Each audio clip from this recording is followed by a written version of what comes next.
Lionel Messi, जिन्हें greatest of all time football player कहा जाता है, वो एक मंच पर मीडिया वालों के सामने और अपने परिवार वालों के सामने फूट फूट कर रोने लगे। पर ऐसी क्या वजह थी जिसकी वजह से मेसी इतने ज्यादा इमोशनल हो गए थे? उसकी वजह थी बार्सिलोना से उनकी विदाई। जब वो 13 साल के थे तब उन्होंने बार्सिलोना क्लब को ज्वाइन किया था और तब से लेकर अब तक लगातार 21 सालों तक वो सिर्फ और सिर्फ बार्सिलोना के लिए खेले और किसी भी और क्लब को कभी भी ज्वाइन तक नहीं किया। उन्हें बहुत बड़े बड़े ऑफर आए लेकिन उन्होंने बार्सिलोना क्लब को कभी भी नहीं छोड़ा। लेकिन अब बार्सिलोना क्लब की हालत बहुत ज्यादा खराब है, वो कर्जे में डूबा हुआ है और इसी वजह से वो मेसी जैसे बड़े प्लेयर का खर्चा नहीं उठा सकता। मेसी इसके लिए 50% फीस पर भी काम करने को तैयार थे, लेकिन बहुत से ऐसे नियम हैं जिसकी वजह से ऐसा कर पाना बहुत ज्यादा मुश्किल था। यही वजह थी सेपरेशन की। गाइस, नोबेल प्राइज को दुनिया के सबसे प्रेस्टिजियस अवार्ड्स में से एक माना जाता है, लेकिन क्या आपको पता है कि इंडिया में सबसे पहले नोबेल प्राइज किस भारतीय को मिला था और कौन सी फील्ड में मिला था? चलिए मैं आपको बताता हूं। फिजिक्स फील्ड में सबसे पहले यह प्राइज डॉक्टर सीवी रमन को दिया गया था।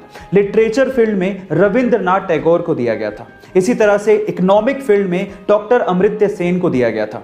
मेडिसिन फील्ड में हरगोविंद खुराना को दिया गया था और इसी तरह से पीस फील्ड में सबसे पहले यह प्राइज मदर टेरेसा को दिया गया था। क्या इसके पहले तक ये फैक्ट आप जानते थे? और अगर नहीं जानते थे तो चैट सेक्शन में जरूर लिखिएगा। गाइस, अक्सर आपने देखा होगा कि बहुत सारे लोग पानी पीने के बाद उस प्लास्टिक की बोतल को या फिर कोल्ड ड्रिंक पीने के बाद उसके कैन को जहां तहां ऐसे ही फेंक देते हैं, जिससे हमारे एनवायरनमेंट को भयंकर नुकसान उठाना पड़ता है। अब इसका सॉल्यूशन क्या है? इसका सॉल्यूशन निकाला है जर्मनी ने।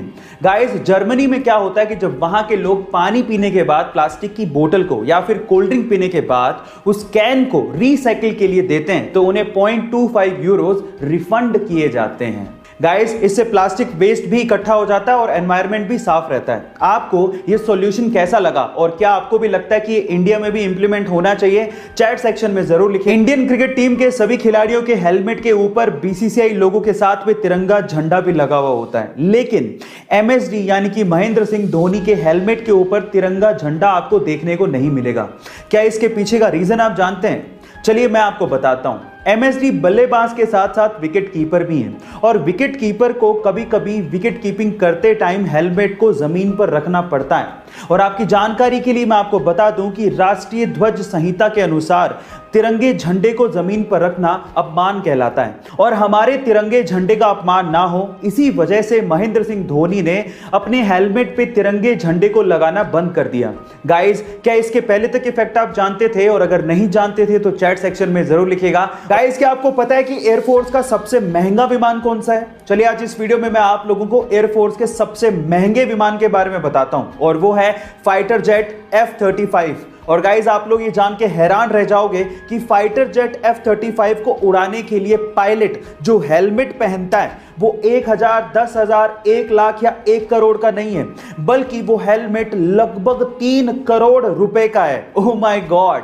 गाइज, अब आप अंदाजा लगाइए कि फाइटर जेट खुद कितना महंगा होगा। मैं आपकी जानकारी के लिए आपको बता दूं कि फाइटर जेट की कीमत इंडियन रुपीस में 700 करोड़ से 900 करोड़ रुपए तक है। ऐसी अमेजिंग वीडियोस के लिए यूट्यूब पे हमारे चैनल को सब्सक्राइब कर लीजिए।